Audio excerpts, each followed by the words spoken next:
¿Cómo nos explicamos que luego de todos los hechos, las persecuciones, la campaña sostenida de Correa sobre el tema del 30S, hoy la justicia diga, son libres los militares y los policías que fueron encausados por el tema? Yo creo que esto es como para comenzar a darnos cuenta y sentar precedentes de que la justicia realmente fue manoseada. 8 años ha durado este proceso. Imagínese usted, debió haber prescrito hace 3 años prácticamente para este tipo de delitos, lo que configura el COIP y el anterior Código Penal, que era bajo el que nos regía en aquel entonces. ¿Cómo afectó esto la vida de los policías? Estamos hablando, usted no tiene ni idea. Hoy nosotros hablamos de 5 policías sentenciados por intento de magnicidio en la cárcel, de los cuales ya llevan 5 años cumplidos. Tenemos ahí 3 compañeros más que están por el delito de paralización de servicios públicos. Ellos llevan 4 meses ahora. Y no solamente ellos. Hay compañeros que libraron procesos judiciales y luego de haber librado el proceso judicial tuvieron que enfrentarse a una persecución interna, institucional, a lo que fueron procesos administrativos y luego separados de la institución por mala conducta. Esto realmente es algo que no puede... perdieron sus cargos, fueron procesados, así problemas es. familiares. No se puede maquillar porque realmente todo formó parte de una persecución. No se olvide usted que después del 30S el señor presidente emitió pues el famoso decreto ejecutivo 632, que es con el cual adhiere a la Policía Nacional, al Ministerio del Interior, le quita toda la autonomía y todas las funciones pues que tiene a nivel administrativo y logístico la Policía Nacional, pasan a manos del Ministerio del Interior. Y todo esto nos quitó la institucionalidad. ¿Con la finalidad de qué? De maniatar a la Policía Nacional, y no solamente a la Policía Nacional, ya las Fuerzas Armadas prácticamente también se encontraban porque las Fuerzas Armadas fue todavía primero que nosotros. Entonces, ahora nosotros nos damos cuenta de que luego de prácticamente 8 años de proceso es cuando el pueblo ecuatoriano viene a conocer la verdad. Es cuando, debido a las acciones que está ejecutando un Consejo de Participación Ciudadana transitorio, que le mete presión al Consejo Nacional de la Judicatura, ahora ya cesado de funciones el señor Gustavo Yal, quien es uno de los más grandes orquestadores de toda esta farsa y esta mentira. Entonces, recién vemos nosotros que comienza a haber esa imparcialidad de pronto en la justicia. Comienza a ver realmente ejecútese, actuar conforme a lo que establece la Constitución y dentro del marco legal, jurídico. Mayor Fidel Araujo, usted fue procesado. Al cabo de del tiempo, usted denunció varias irregularidades en todo el proceso. ¿Qué implica esto? Primero, mi solidaridad con los compañeros ciudadanos, policías, militares que han sido, vamos a decir, no es la palabra beneficiados, pero después de esta espera hay una resolución administrativa consecuente con el Código Integral Penal, que deja sobreseídos prácticamente, vamos a utilizar este término. Mi solidaridad porque es muy difícil tener persecución judicial. En mi caso, obviamente, cárcel, 7 meses, audiencia de juzgamiento, ratificación de la inocencia 2011, todavía no estaba cooptada la justicia, se anula esta sentencia, se coopta la justicia, viene el proceso de persecución judicial, luego una audiencia totalmente ilegal e inconstitucional, sentencia de 9 años y en la instancia superior, negado todos los recursos, todos los derechos presentados por parte de la defensa que demostraban la ilegalidad y la inconstitucionalidad. En esta última instancia, la Corte Nacional de Justicia, que el recurso es casación, motivada, sustentada por justamente las nuevas modificaciones al COIP que permitían la extinción de la pena, fue negada. Ese es un caso diferente, porque yo entiendo que ustedes pasó el tema y ya no, la parte administrativa ya no permitía la continuidad del proceso. Mire, pero si es que es por extinción de la pena que a ustedes, ahí hay una inconsecuencia y una incoherencia. Porque en mi caso me fue negada esa y fue ratificada la sentencia. Eran otros tiempos, ¿no?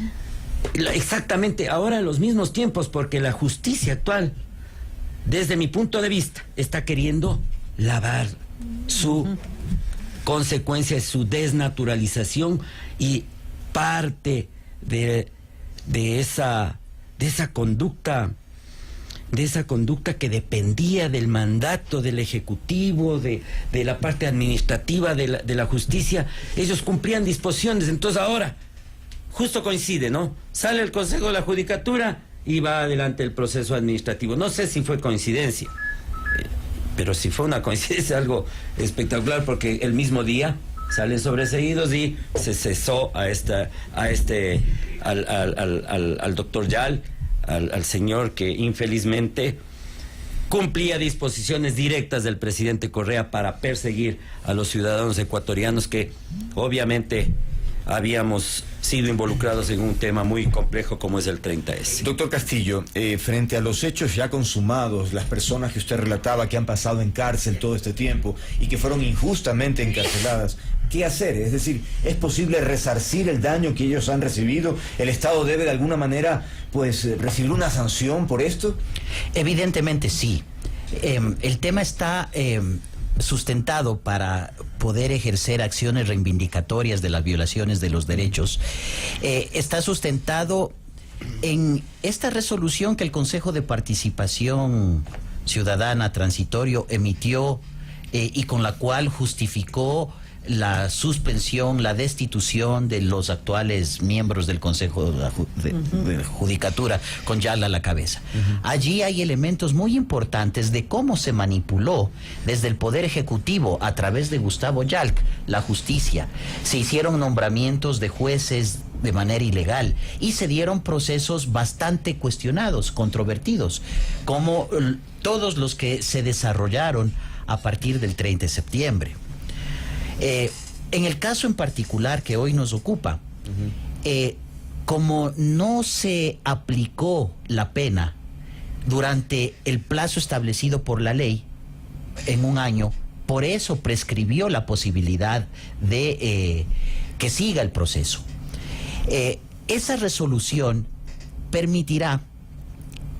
puede permitir que los policías y militares involucrados inicien acciones de indemnización en contra de los jueces, en contra del propio Consejo de la Judicatura. También permitiría esto que el nuevo Consejo de la Judicatura Transitorio, el que se posesionará, supongo yo, en las próximas semanas, el que sea nombrado primero, porque en estos días están esperando el derecho de reclamo por parte del Consejo. Hasta que eso suceda no se nombrará. Cuando se nombre este Consejo Transitorio de la Judicatura, deberá poner en conocimiento de la Fiscalía todas las irregularidades que haya encontrado en el manejo de la justicia. Es decir, se abre una amplia gama de posibilidades para la reivindicación de los derechos, sin perjuicio de ya acciones que tengo entendido a nivel internacional han seguido varios de los perjudicados por el 30 de septiembre. Lo irónico en el 30S es que quien generó los muertos y todo lo que se dio ese día no ha sido procesado por el 30 de septiembre, sino que fueron procesados por el único delito de haber protestado ese día. Los hechos de fondo no han sido investigados aún en el 30 de septiembre y eso también se podrá revertir y se podrá investigar. Vale la pena decir que yo presumo que el Consejo de Participación Ciudadana va a abrir o debería abrir una comisión de la verdad para que se investigue a profundidad los hechos del 30 de septiembre y otros parecidos. Señor Hernández. Y las primeras versiones del Estado fue que se trataba de un golpe de Estado. golpe de Estado que nunca existió y que luego a través de una comisión investigadora de los sucesos 30S se determinó que se trataba de un golpe de Estado blando, figura jurídica que de paso ni siquiera existe. ¿Sí? Entonces, porque si hablamos de un golpe de Estado, o fue golpe de Estado o no fue golpe de Estado. Pero no podíamos hablar de una figura como un golpe de Estado blando, porque no aparece en ninguna parte, en las leyes, en la Constitución de nuestro país. Entonces, esto generó en sí un caos terrible dentro de lo que fue las familias policiales ecuatorianas. Muchos hogares devastados, compañeros que perdieron su familia por el hecho de haber perdido su trabajo, por el hecho de haber estado presos, por el hecho de haber sido procesados y perseguidos injustamente. Procesos que comenzaron con figuras jurídicas como sabotaje, vandalismo y terrorismo, y que sobre la marcha, dentro del proceso, cambiaron la figura jurídica. Algo tan aberrante a nivel jurídico, ¿sí?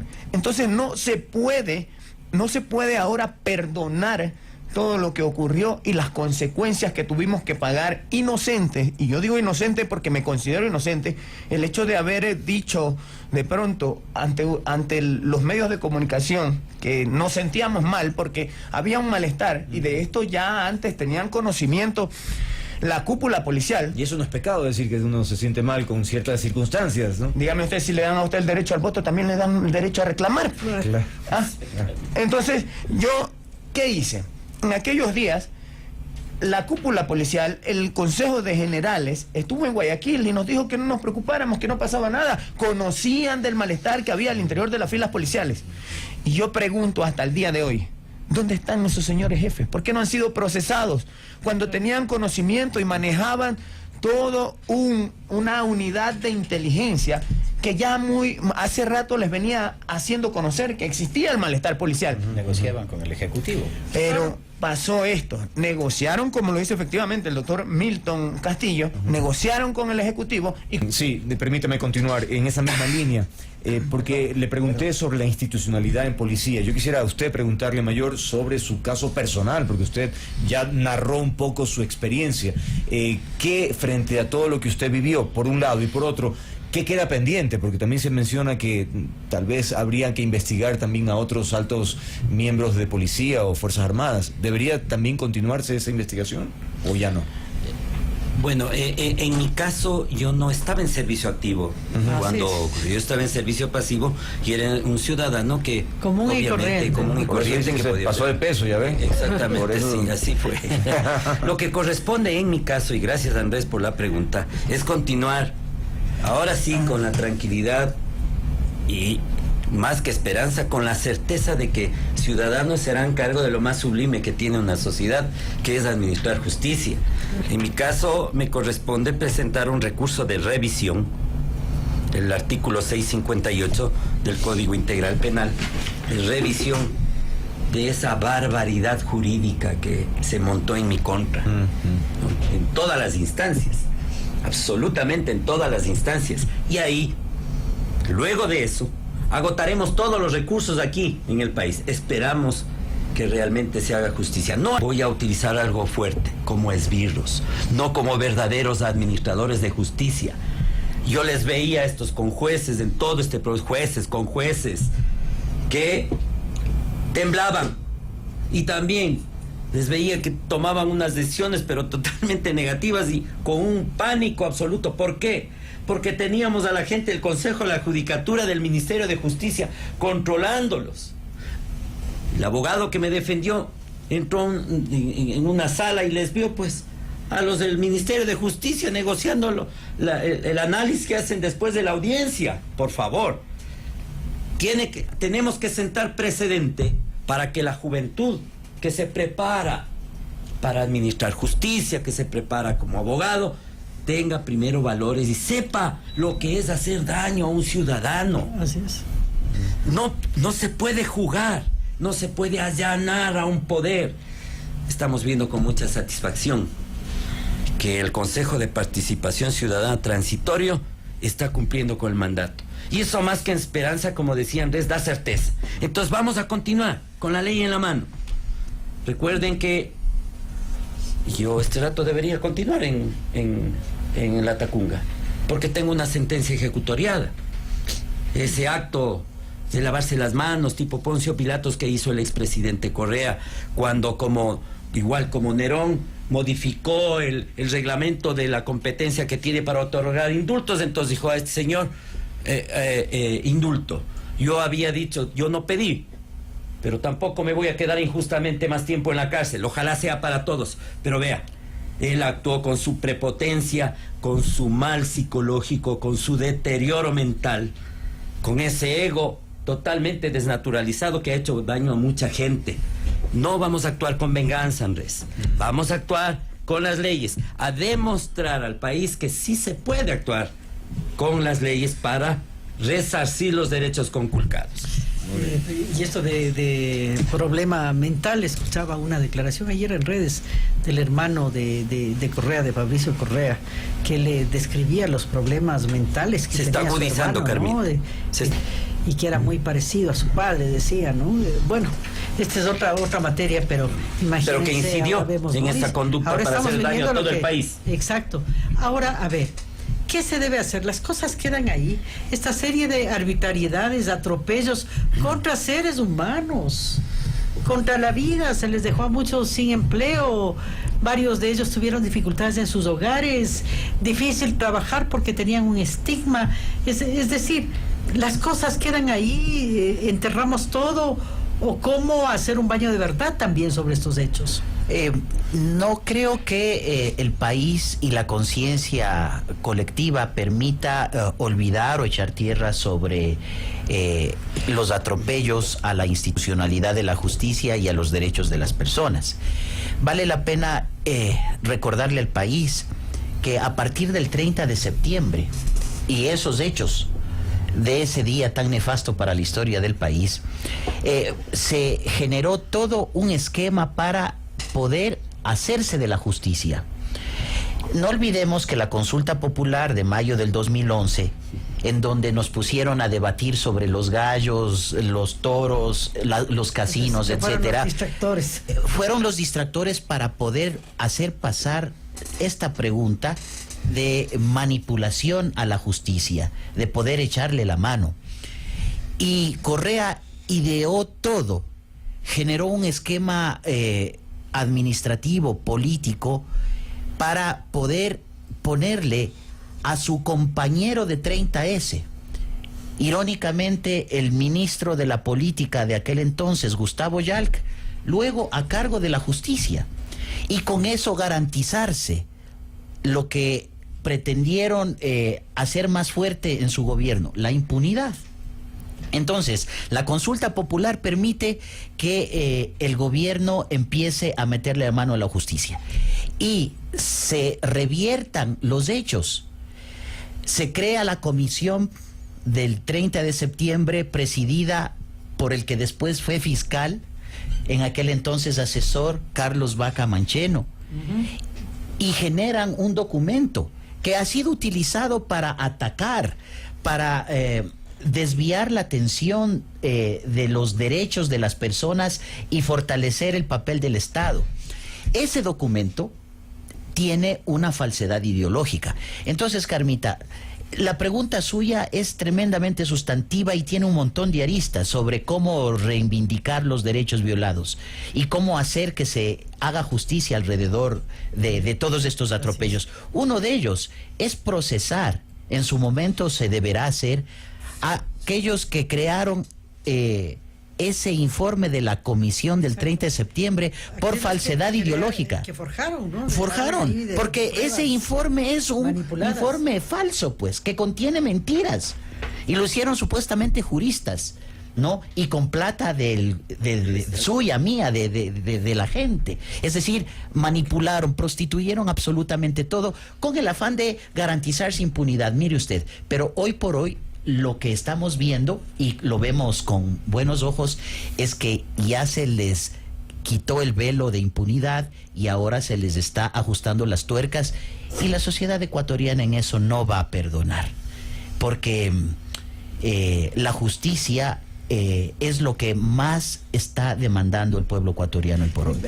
Hubo de todo. Hubo un tribunal popular hace poco en donde juzgamos el 30 de septiembre y allí se evidenció que los policías y militares, primero varios fueron premiados y luego fueron sancionados. Hay uno en particular de los compañeros de Washington que es el que tiene en vivo la evidencia de una bala aislada en su columna vertebral, que no se la puede sacar, donde se evidencia que todos los muertos o los heridos de ese día fueron con armamento de los militares, porque el GOE que estuvo salvando, entre comillas, al presidente, no fue el que atacó a nadie, sino que ellos fueron quienes recibieron el ataque de los militares primero. Evidentemente desaparecieron, inclusive en las autopsias, de esas evidencias, Carmita. Bien, 8:20, nos queda un par de minutitos. Washington, ¿qué van a hacer ustedes? Yo me voy a hacer, Después, irónicamente me voy a hacer eco de una frase que utilizó el dictador: prohibido olvidar. Sí. Pero ahora está con Alzheimer porque no se acuerda de nada, ¿no? Desgraciadamente, creo que como hablábamos, como decía acá mi mayor Fidel Araujo, ahora tiene problemas mentales. El deterioro mental por el que está pasando parece que le hace olvidar y reiteradamente repite barbaridades, ahondando más su situación, porque realmente ahora que estamos viviendo un Estado de Derecho, que comenzamos a vivir un Estado de Derecho, nosotros vamos a hacer prevalecer nuestros derechos.